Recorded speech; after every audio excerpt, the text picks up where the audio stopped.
وكذلك أوحينا إليك روحا من أمرنا ما كنت تدري ما الكتاب ولا الإيمان ولكن جعلناه نورا نهدي به من نشاء من عبادنا وإنك لتهدي إلى صراط مستقيم صراط الله الذي له ما في السماوات وما في الأرض ألا إلى الله تصير الأمور. After those long dark nights, now my world is bright. Islam is my sight.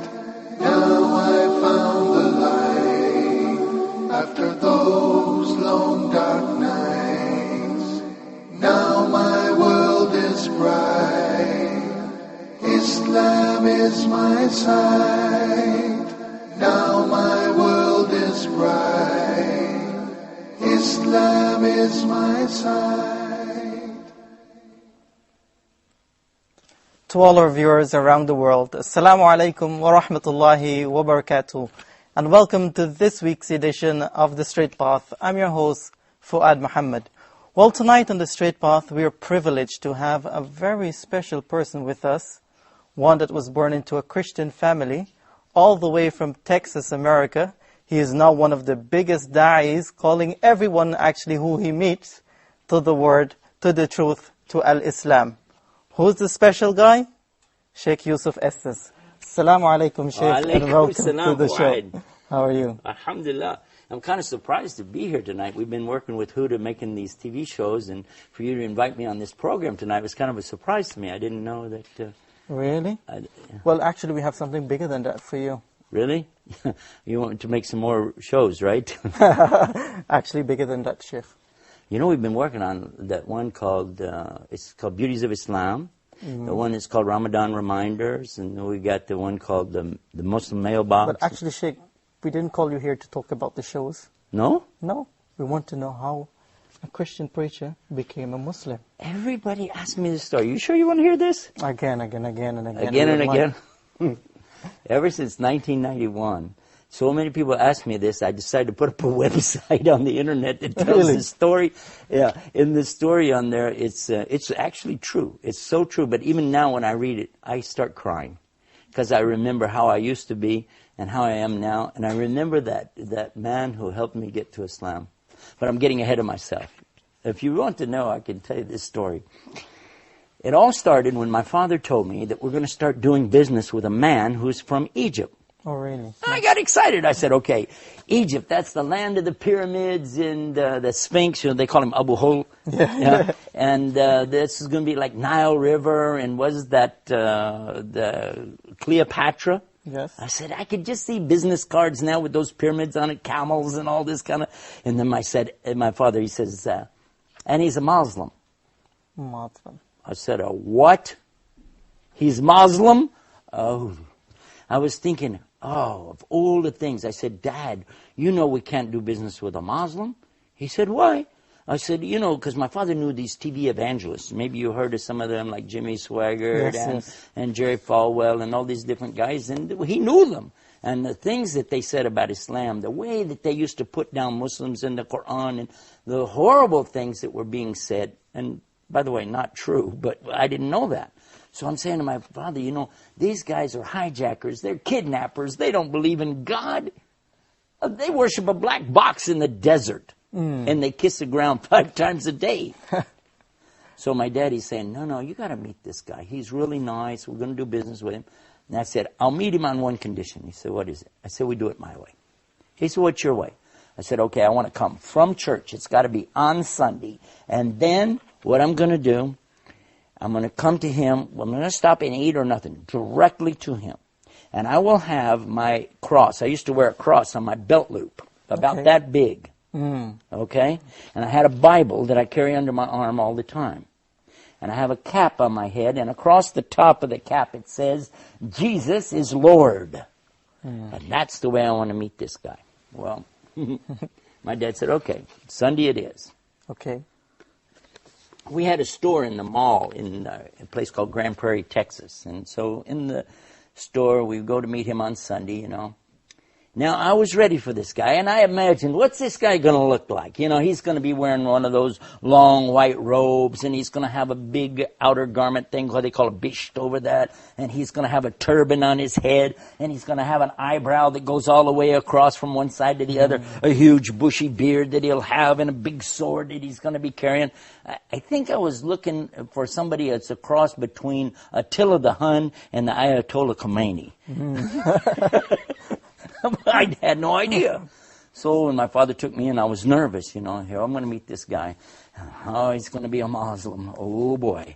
You know, but I'm going to hold the faith of Christianity high in front of this guy. We went in the door, you know. And my father said, here he is. I said, where's the guy, you know? And he brought him over, and I said, this? Because he wasn't wearing any clothes like I was thinking. He was wearing normal, everyday clothes, like you're wearing, you know. And he didn't have even a beard. And he didn't have any hair. Actually, he's bald-headed. Oh, really? And I said, this man is... And he had something Egyptians have. Not all people in the world have this thing. But Egyptians have something very special called ibtisam. Ibtisam. Well, you know what is ibtisam? Smiling. Smile. He has a big, beautiful smile. And I couldn't help but be caught by this smile. And when I shook hands with him, I said, this is a nice guy. I don't know why, I just felt like he's a nice guy, you know. Forgot everything about being Muslim. It just kind of went out the door just by meeting him. I like to mention this because I want Muslims to know that you need to get out, meet people more. Don't be so reserved. Don't be scared. Don't be afraid to be yourself. Yeah. Because when more people meet Muslims and know real Muslims, then they'll know that this baloney that's going on in the media is just that, a bunch of baloney. But anyway, I'll come back to the story because you asked me. Next thing, immediately after I meet him, hello, how are you? I said, do you believe in God? Just like that. He said, well, yes. I mean, God, though. Do you believe in God? He said, yes. I said, yeah, but the God of Adam. You know about Adam? Yes. Abraham. There's a funny story about this, but I'll tell you later about Abraham. There's something very key about this. Okay. He said, yes. I said, Moses. He said, yes. David, Solomon, yes. So you believe in all those? Oh, okay. You believe in the Bible? He said, yes. You believe in the Old Testament, though? Yes. But you don't believe in the New Testament? He said, yes. Too many yes. I'm going, what? How? I said, yeah, but you don't believe in Jesus. He said, yes. I'm going, what? That's not what we heard. I did not hear it that way. I said, yes, but you don't believe he is the Christ, the Messiah. He said, yes. I'm going, wait a minute. But you don't believe he's with God. He's going to come back in the last days. He said, yes. I said, this guy's going to be easy. I can convert this guy. Immediately, I took him out to have a cup of tea. And we sat together in a little cafe right by my dad's shop. I remember reading that on that I was actually, why did you take him out for that cup of coffee after you met him? Because I was going to convert him. That was it. I'm going to sit right there. The first day, I said, wouldn't that be something? I can convert him on the first day. Wow. And I was ready. You had ambitions. That boy, I'm going to get him now. So I started talking about Abraham. I'm telling him the story of Abraham and his son Ishmael, his son Ishaq, you know, Isaac, as we call him in English, and the story of how Abraham has to sacrifice his son. And he's sitting there going, yes, that's what we believe. We believe that. I said, yes, but what about this point right here where a ram has to come in and be the salvation because there's the substitute and it's so and so, and I'm going on. And he said, yes, we believe that. I was thinking, now, wait a minute. I had talked to another priest friend of mine. He's not a priest, he's a preacher for the born-again Christians. And he told me to be real careful with these Muslims. But for sure, he was telling me, read this to them because they don't believe this. And he was saying he did believe it. I was thinking, So step by step, I was thinking, you know, we can do this. I went back to my father. I said, Dad, I want us to do business with this guy. My father said, okay, great. I said, because I can convert him. And my father, he's so sweet. He said, leave him alone. He has his religion. We have our religion. He's a nice person. Just, you don't need to convert people. I said, no, this is our mission. We have to save people to the Lord. My dad said, listen, it's up to him to save the people, okay? SubhanAllah. Yeah, my dad said that. I'm thinking, no, I got to convert this guy. So we start doing business. Why were you so eager to convert him? Why? Huh? Why were you so eager to convert him? Well, to be honest about the thing, you see, I was out on the streets going around doing what we'd call in English, Arabic, when we Muslims, we say street dawah. That's what I used to do as a Christian. I would be in the streets and I would have my Bible and I would witness. They call it witnessing, you know. Yeah. I think that's a good comparison, witness, dawah.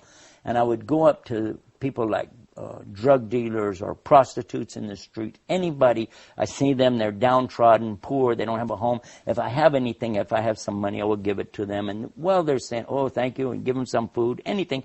And then at the same time, I start bringing them the message of the Bible. And I would quote to them many of the scriptures in the Bible, the good things, the things we as Muslims know, or, we should do it too. There's no doubt about it. These are good teachings, very moral and upright things. And so as I was doing these things, I felt a need to call the people to Jesus. Yes. And that's what I wanted to do with this man. And I was told these Muslims are very dangerous people. They don't believe like we believe, and they're, just stay away from them. And I've been warned in a number of times. By your friends? Yeah, by other preachers, actually. Preachers. Yeah. So then the next thing that happens, we start traveling together. This gentleman from Egypt, I can't remember the name of the city he's from, but anyway. So as we're traveling together, working together, I watched his character and I thought, wow. Every time it was time for him to do what he calls salah. Mm-hmm. Salah means like the connection between you and Allah. And it doesn't really mean prayer. It's bigger than that, but you know that. Anyway, so he would stop. Whatever we're doing, he'd say, excuse me for a few minutes. And I would watch him. And we're doing business. We're trying to do this. Here he goes. Walk over there and you'd see him and bowing and putting his head on the ground. And in the moment he would put his head on the ground, I'd say, look at this. This is so unbelievable. A human being, a strong man, who's willing to humble himself to put his head in the dirt in front of his Lord. This is an amazing religion. If you can get a human being to humble themselves like that in front of God, like this, and fasting, not eating, not drinking during the daylight hours, I didn't imagine to see something like this. And then, on top of that, here is a man who had some moral teachings about him that, and I can't even describe it even now, but I'll give you an example and let you think about this. Watch this. One day, I had two little daughters, one about this big and one a little bit bigger than that, I guess, And so to the older of the two, she's about 5 or 6, I guess, he says to her, would you like to borrow $1? And I thought, borrow $1? What's that? You want to give a kid $1? Give him $1. What's this borrow $1 thing? 5 years old she was at that Yeah. time. So he gave her the $1, and I told him thank you for that. I was thinking, because in Texas we actually say, hey, can I borrow $1? Borrow $10, borrow 20. We don't mean we're going to ever pay it back, by the way. That's the kind of borrowing we're talking about. A few days later, he asked her if she had any money. She had like 4 quarters, something like that. And he said, okay, give it back. This is the $1 you owe me. And I thought, oh, how tacky. Who's this man, And I asked him, I said, what's that? He said, well, do you remember another time that I borrowed $1 from her and I paid her back? I did remember that. Yeah, one time he asked her for $1 and I thought that was tacky. But then he gave it back and now he's asking her to pay it back. And I'm asking him, what's this about? He said, it's training the children to learn the responsibility of the value of the money and the value of your word and how you live up to what you say you're going to do. He said, and it was less than 2 days, not because children's memory wouldn't last that long, but within 2 days, he did this. And I realized that this is a huge teaching in business. And he said, and another point is, it must never be more than the original amount. Because no riba in Islam, there's no usury, no interest. I thought, wow. I said, let me watch this guy a little bit more, Step by step, I watched his character. And then one time we would go to these like flea markets and things like that, put out these tables with stuff. I get a lot of stuff that is outdated merchandise. The dates on it are so close, no store would sell it because it's going to expire. In the United States, it's a big deal, you know. So if the date's going to expire within 2 or 3 days, nobody would want it, you know. But you could sell it at the flea market. And it's what we had. So I have the table lined out with stuff. You know, a lady came and she started to buy some things. And he reached under the table and was giving her things from under the table. I said, what are you doing? He said, I'm giving her this. I said, look, this has got 4 or 5 more days than this. Give her this stuff. He said, I can't do that. It's not my religion. I said, what? He said, this stuff here has only got 1 day left. Now, this stuff here has more days. I said, but that's why we put it up there. He said, that's not for me, okay? He said, you can do it. I don't want to do that. I said, okay, do whatever you want to do, you know. He was an amazing man. And I kept thinking, you know, if we get this guy in Christianity, we're going to make him a saint right away. Maybe even an angel. So you still wanted to convert him? Huh? You still wanted to convert him? Of course! What part of the story are you missing here? Hello? That's my goal. I haven't thought about anything else. So then, another strange thing happened. My friend, the other preacher, he used to carry this big cross. He would bolt it together. It was about 14 foot long. And he would carry that big cross and walk down the street. And when the reporters, journalists, TV people would come out and ask him questions, and he'd be telling them about the Lord, and he'd give out these pamphlets he had and collect donations. And so, and this was really funny because he had a heart attack. Now, it's not funny to have a heart attack, but it's what happened next. I would go visit him every day in the hospital. And while I was in the hospital with him, another man was in the room with him in a wheelchair. So I go over to this other gentleman and I start witnessing to him. And I've got a Bible under my arm and I got my cross with me. I got my hat. Jesus is Lord. And I'm telling this other man in the wheelchair about Jesus loves you, about the Bible. And I asked him, where are you from? He said, I'm from Venus. I'm going, Venus? Venus, Texas? He said, no, the planet. I'm going, oh, he's crazy. I thought this was a cardiac ward. Maybe it's the nut ward, you know. It turns out, though, that he had been very depressed. And this heart attack had really hurt him, you know. And not just physically, but, you know, mentally and things because he couldn't do what he wanted to do in life. Sheikh, can you stick a point there? We just want someone to meet you, actually. Can you please come? Assalamu alaikum. Wa alaikum Sheikh assalam. Yusuf. Assalamu alaikum wa rahmatullah. Wa alaikum assalam. This is Mr. Ahmed Fahmi, our regional wanted to director. greet you. You're the regional manager for How are you? Huda TV. Nice having you with us, man. By the way, I got you a surprise. Yeah? Yeah. Guess. Surprise. Guess I don't know, some Hold more on. programs? Just hold on. What? 1 second. He's the regional Manager, it's regional director of the Huda, yeah. Yeah, in Cairo. Here we go. Do you know this guy? Muhammad? السلام عليكم ورحمة الله حبيبي شيخ يوسف. Oh my gosh. Unbelievable. How are you, brother? I can't believe it. It's a long time. Come back, يا أخي.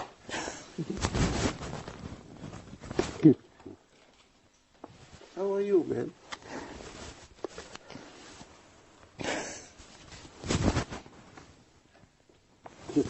This is the guy I'm talking about. I know. Okay. Surprise, huh? Take your When did seat you guys do this? so he can join the show. Is this a real show? Are we really on TV? Yes, we are. Sheikh Yusuf, just I gotta go. بسم الله الرحمن But الرحيم. continue the Jazakallah show. khairan. Mr. Ahmed Fahmi. Would you like to tell the viewers who this guy really is? Have a seat. It's been a long time. How are you? Alhamdulillah. How about you? I'm talking about you. I'm sitting here. You know that. It's been there. All Have the you been time. here listening to this? I've been just trying to make a surprise for you.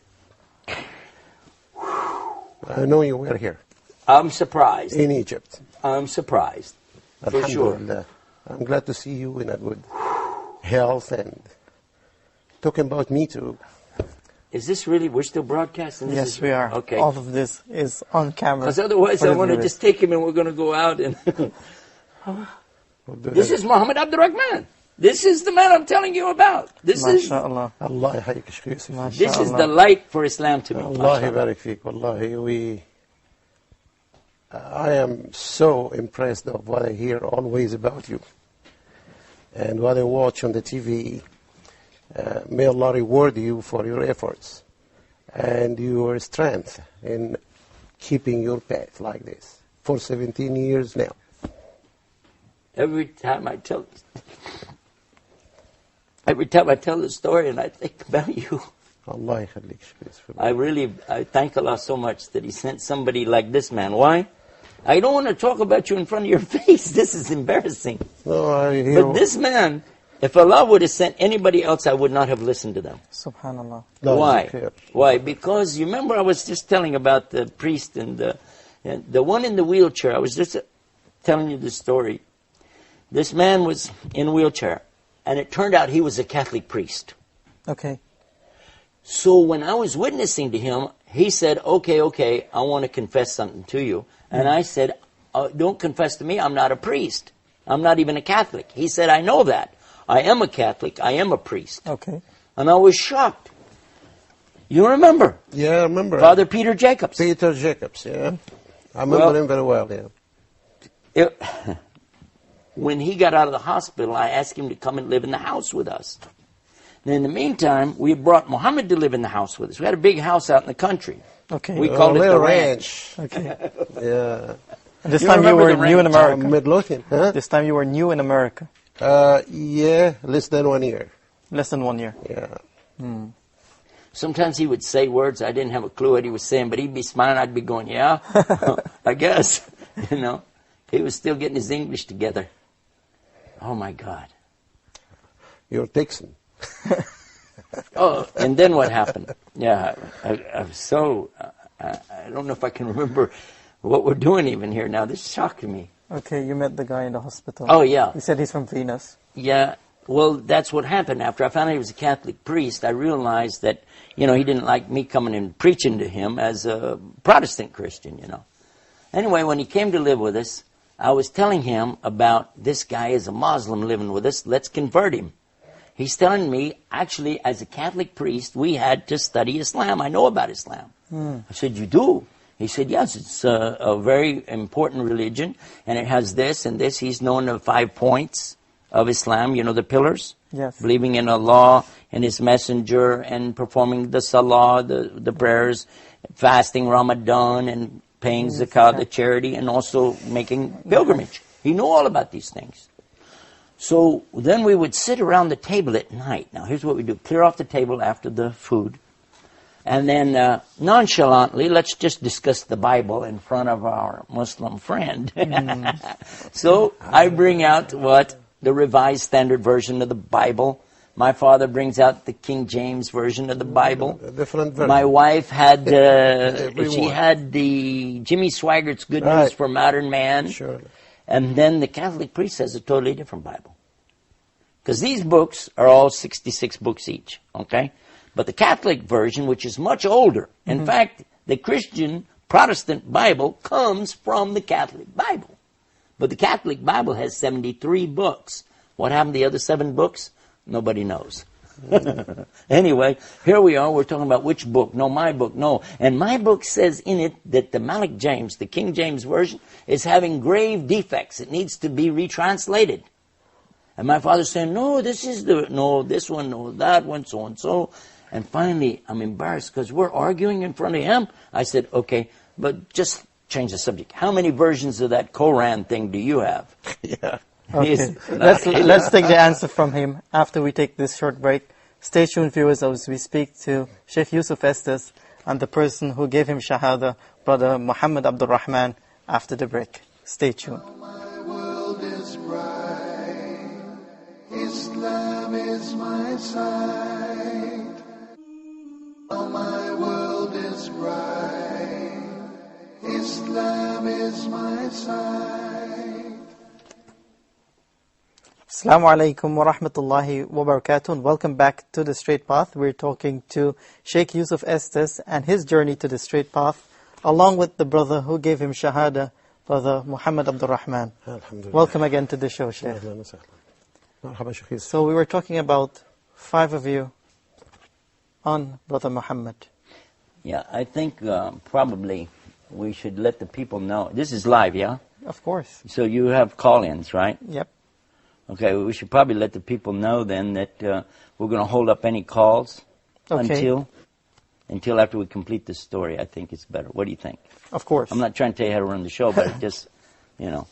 So the next thing that happens, you see, after the Bible, Quran thing, because he says the Quran only has one version. And there we are. We're here with all these different versions of Bibles. He's saying Quran is only in Arabic anyway.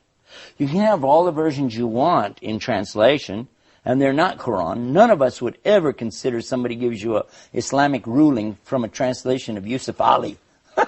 No way. would never accept that, right? I agree. But if you look in the Quran and you see something clearly said, this is haram, this is halal, permitted, or something is forbidden, okay, then that's fine. So he's saying there's only one version of Quran, it's in Arabic language. And I felt like, okay, that was a dumb argument. I wish I had never brought that one up. So the next time we're sitting around, okay, let's go this way. I have another idea. Okay. In the meantime, my preacher friend has already told me, I talked to him on the phone, I went to his house, he said, stay away from that Muslim. Stay away from them, and whatever you do, if he brings that book, that Quran book, don't touch it. Mm-hmm. Don't read it. You had any idea they were planning this? No, at all. Conniving and planning is what we were doing. How to convert this Muslim to Christian. Allah, this is the first time I know that now. You didn't hear that? But you had in any part of meeting Sheikh Yusuf back then, you had any intention to convert him as well? No, it was just a business deal. That's all. Then it turned to be what happened. But originally it was just A business simple deal as business far deal as for you. concerned on my part.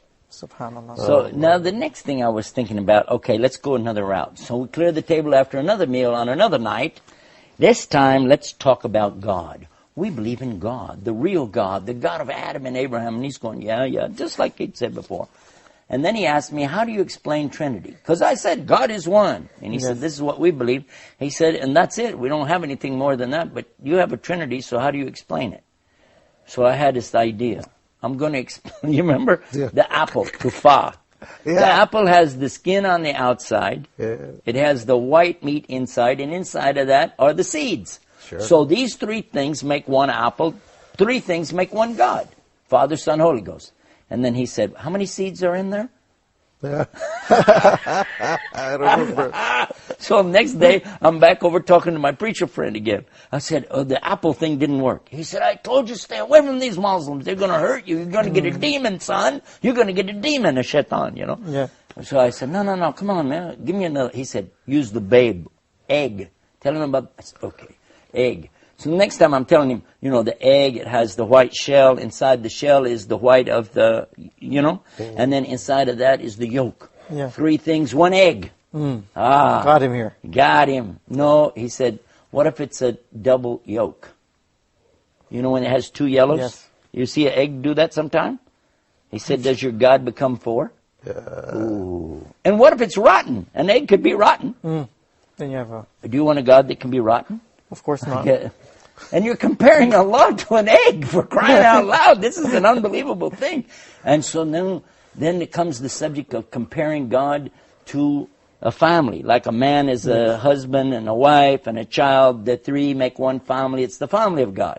Well, what if you have some more kids or twins? Or what if you get a divorce? You want a God that can get a divorce? No, you don't want that. So we're going through these different stages of how to explain something. Finally, I'm about exasperated. I tried the finger. You know the finger? Yeah. When it's 1 finger, but you go like this. 1, 2, 3 parts makes you compare God to your finger. What's this?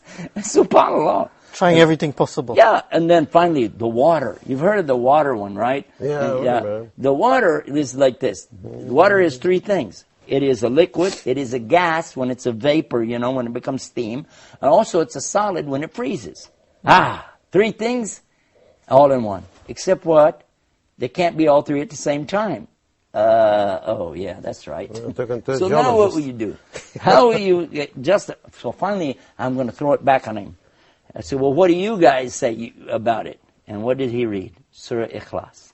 أعوذ بالله من الشيطان الرجيم بسم الله الرحمن الرحيم قل هو الله أحد الله الصمد لم يلد ولم يولد ولم يكن له كفوا أحد.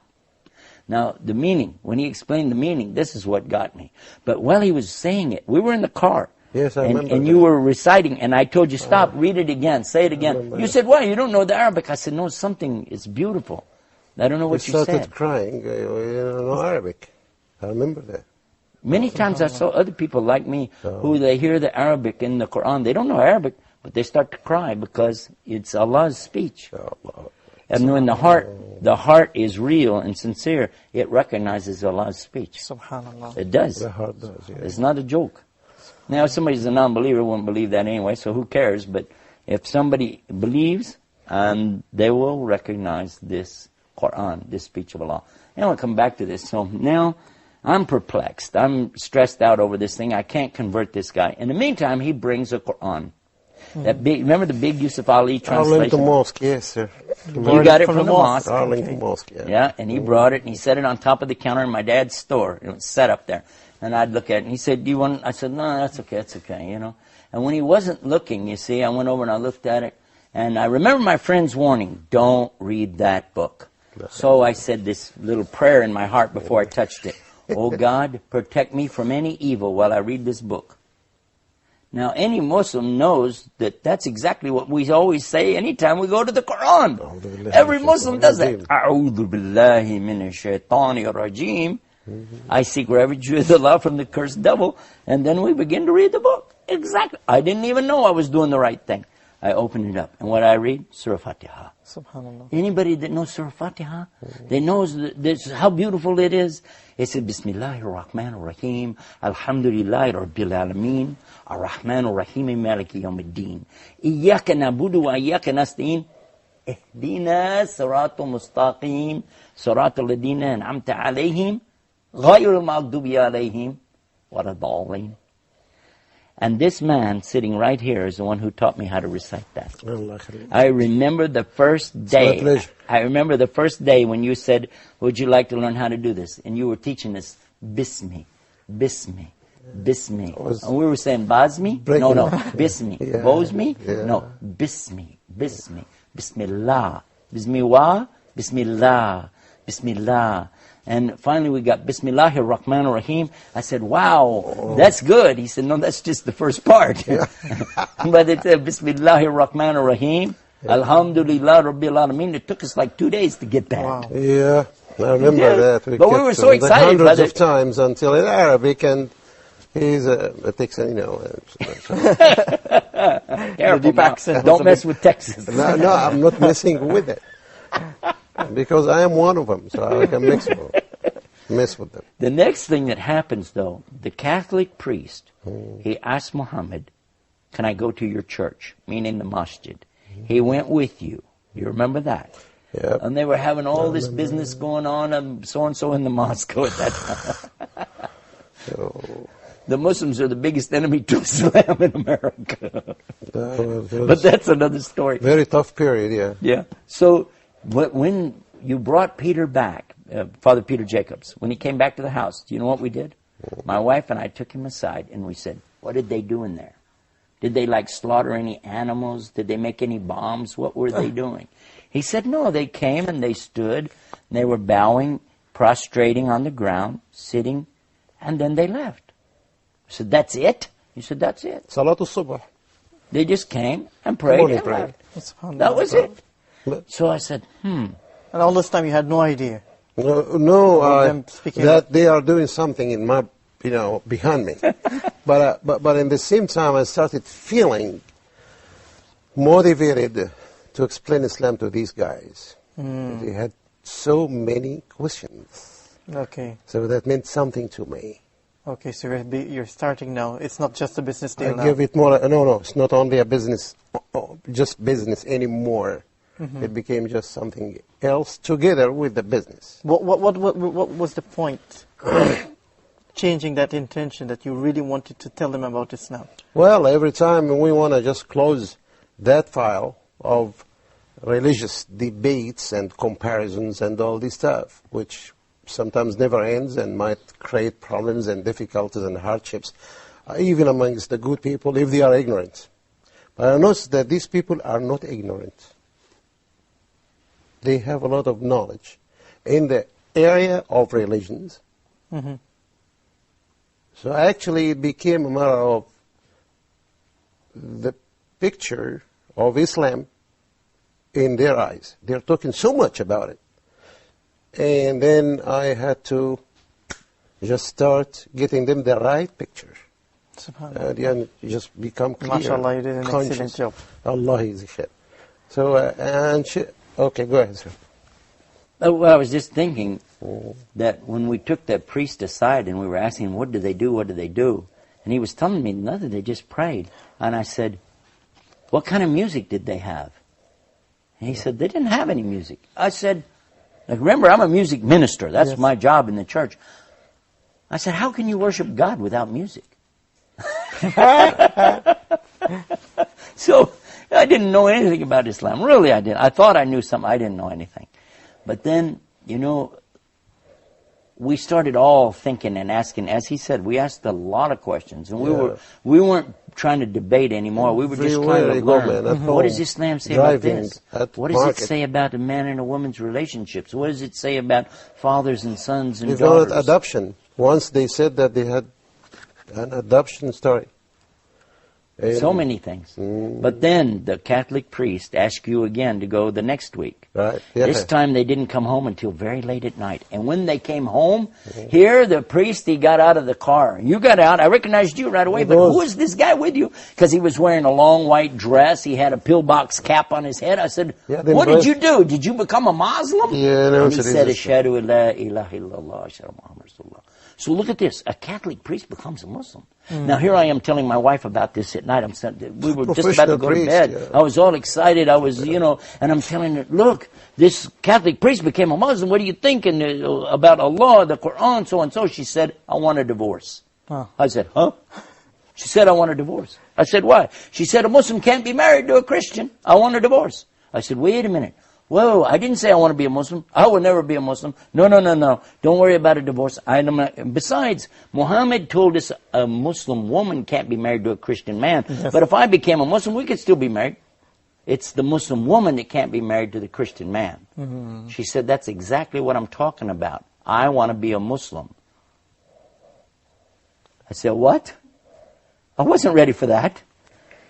And then I said, wait a minute. Hold on, there's good news here. Because I really did like Islam. I didn't know how to tell anybody. I wanted to say, I couldn't. So I said, okay, I too wish to be a Muslim. That's the good news. I'll be a Muslim too. She said, I don't believe you. I said, no, I'm telling the truth. She said, no, you're a liar. I said, I'm not lying, I'm telling the truth. She said, you're either a liar right now, or you were a liar 5 minutes ago when you said you didn't want to be a Muslim. Either way, you're a liar. I was shocked. I said, what am I going to do? So I went downstairs. Actually, she was throwing me out of the house. And I was thinking, how did she throw me out of my father's house? I went down and I woke you up. Oh, she was throwing you out of the house? She was, yeah. Wow. And I went down and got you. That's when we walked around that night. Yes. Walked all of those back roads, all through Midlothian. You remember? Yeah, the ranch. Until the sun started coming up. And I'm asking him a million questions. Mm-hmm. And finally he said it like this. He said, it was a beautiful thing he said. It's not between you and me anymore. It's not between you and your father. My father was a minister, by the way. He said, it's not between you and your wife. This is between you and your Lord. You need to go talk to him. And he let me go. And he went off to pray Fajr. And I went off and I put my head on the ground in the same direction I'd seen him do that. And I said, let me do what he did. And with my head on the ground, I said these words, oh God, guide me. And when I lifted up my head, I knew I needed to be a Muslim. I went in the house. I went upstairs. I made a shower. I came down, and in front of this man right here, and that Catholic priest, I made my shahada. I said, Ashhadu an la ilaha illallah, Ashhadu an Muhammad Rasulullah. A few minutes later, my wife comes down with hijab on her, and she did the same thing. She made her, and a couple months later, my Yeah. dad accepted Islam. Yeah, And before she Grandpa. died, my stepmother accepted Islam. And my children grew up as Muslims. So Allah this khayr. one man right here, wallah, may Allah accept it from Allah him. yakhallik. Allah accept from him. Allah yajzik Okay, This I have a man question for is you, brother. responsible Yes, for brother. all of us. Actually, the telephone was going crazy, so we Tfaddal, have to tfaddal, take ahlan some wa calls sahlan. now. Ahlan wa We have sahlan. Brother Mahmoud from Egypt. Assalamu alaikum, Brother Mahmoud. Go ahead. وعليكم السلام ورحمة الله وبركاته. وعليكم جزاكم الله السلام. خير. All Sheikh Yusuf, Sheikh Muhammad, جزاكم الله خير. أهلا وسهلا يا I'll أخي. be quick as possible to let people the chance. I want something that I want your opinion about. I have someone who is Catholic from Memphis, USA. I just had a small story with him. He just asked me once on the internet. He asked me if I'm a Muslim, and I said yes. He asked me a strange question. He asked, when you take over the world, can I still be Christian and pay jizya? And I told him, why do you say that? Because he said, because I know this is the fastest growing religion, and you're all going to take over the world. So I keep back with this guy, and I showed him few of your material in your website about Islam being the same message Jesus had, and he finally admitted that Jesus is the prophet and that Allah is one, alhamdulillah. But when I talk to him about Islam, he hesitates and say that he needs more time. And it's over a month now. I don't know what next step to do with him.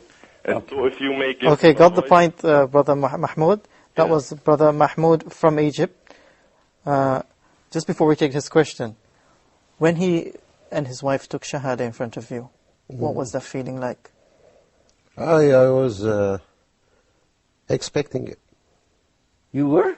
It came gradually in every day sunrise. Subhanallah. Whenever I will pray, will finish the prayer, look at their faces changing, looking at many questions about why do you go towards Mecca, as if a business of a person who wants to get involved, just asking about the details.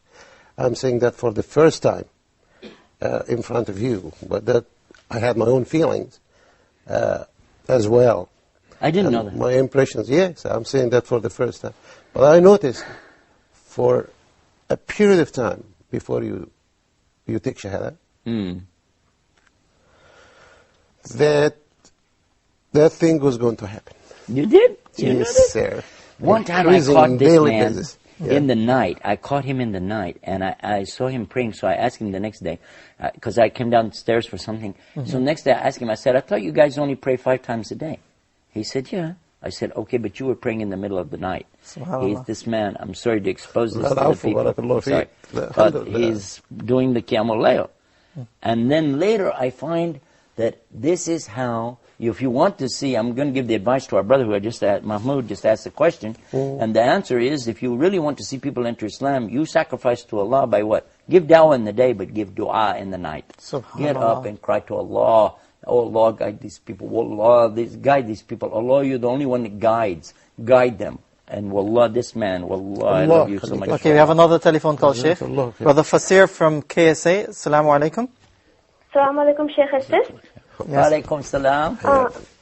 Sheikh, from the time you have become a Muslim and till now, you have been doing dawah and converting people to Islam. So I want to know, how do you change the radical image of Islam that the Americans have in their mind? Can you please clarify that for me? And I've always watched the lectures in India that you delivered on Peace TV. She's going to try to advertise another TV show on our show. Whoa! Huda TV, Peace TV. Okay, good news is, by the way, we all love each other and we're all working for the same God. Alhamdulillah. Yeah, so she was asking, how do you see the Muslims in America? Well, I think it's only fair to finish Mahmoud's answer about the Catholic person who's with him. First of all, you said he's been for a month. This man was patient with me for more than 3 months. But look at the reward he gets. He gets the whole entire family and all of us giving dawah. Who knows how many thousands of people entered Islam and all waiting for you on the Day of Judgment. So, alhamdulillah. I think we have another telephone call. Go ahead. Yes. Assalamu alaikum. Wa alaikum salam. Yes, I'd like to add some points here. Go ahead. I think we just lost that caller. I think so. Subhanallah. Well, you know what a lot of people do ask is, how do you feel after you get to Islam? Yeah. So maybe he was going to ask that question. And one of the things I will tell you is that when you come into Islam, everything is new, it's strange to you, and you're trying to adjust, you're trying to work your way around. That's another thing that Muhammad was aware of, and he was trying to help us adjust slowly, take it step by step, and learn as I was saying, he was teaching us slowly how to say the Fatiha, slowly about hijab, slowly about things. Take it as you can. And he never told us you have to do this, you can't do that. Circumcision is a subject that comes up. He didn't go into any of these subjects. Just take it slowly and understand what do you call it? Aqidah. Yes. The correct belief in Islam. Okay, we have Ihsan from the Kingdom of Saudi Arabia. Go ahead. Assalamu alaikum. Wa alaikum assalam. Wa alaikum salam. Hello. Hello? You are our teacher, man. Yeah, the problem is he's got his... I think, can you please lower the volume on your TV set? Yeah, when you guys call in, be sure and you have to turn off the volume of your set. أيوة يا أخي السلام عليكم. السلام عليكم ورحمة الله وبركاته. Allah Azza wa Jal has made you, inshallah, a very rich person on the Day of Judgment, inshallah. جزاك الله ألف خير. And Brother Yusuf Estes, Allahu Akbar, may Allah increase the number of Brother Yusuf Estes in all over the world. Allahumma ameen. Ameen. I mean, when you were in Dammam, Brother Yusuf Estes, last 2 weeks before, I had the chance to listen to your talk, the reality of Islam. Subhanallah. Allah bless you, brother. Allah increase your capabilities. Allah increase your capabilities. Allah increase your capabilities tremendously. Allahumma salli ala Muhammad wa barik wa sallim. It's over. Salam. Jazakallah khair, Brother Ihsan there from the Kingdom of Saudi Arabia. We're in the last minute of the show. Quickly, Brother Muhammad, yes, sir. How do you feel seeing Sheikh Yusuf Estes as he is after so many years? Wallahi, I feel so much fortunate to have that thing happening to me like this and to that scale. Of course, I was so happy when he embraced Islam with the family. Nobody can deny that. It's very good. But what I never expected that he would go through all this boom in da'wah. I didn't say that to him before, sorry for saying that, but he did. I was, of course, watching and tracing. We were in touch. After he became a Muslim, I moved to Houston, Texas, from our area, Dallas. And then we split. Yeah. But by phone and all this stuff. Okay. We were. But now he went beyond what I thought he would, to be honest with you. Okay. I hear his news in wherever he goes and the number of people. So I see him like a rizq for me. SubhanAllah. My director is telling me that I'm out of time. Sheikh Yusuf Estes, Jazakallah khair for being with us. Maybe we'll do some more show for you. Of course, inshallah. Maybe next week. Okay, I'll tell you what, let's do that. Are you busy next week? We can do what day? Well, I'll be more than glad to. Perfect. Jazakallah khair. Okay. Thank you very much, Sheikh Yusuf Estes. Shukran. Thank you very much, Brother Abdurrahman. For the viewers, that is Straight Path for this week. Thank you very much. Hope you enjoyed the show. Until next time, Assalamu alaikum wa rahmatullahi wa barakatuh. After those long dark nights, now my world is bright. Islam is my sight. Now I found the light. After those long dark nights, now my world is bright. Islam is my sight. Now my world is bright. Islam is my sight.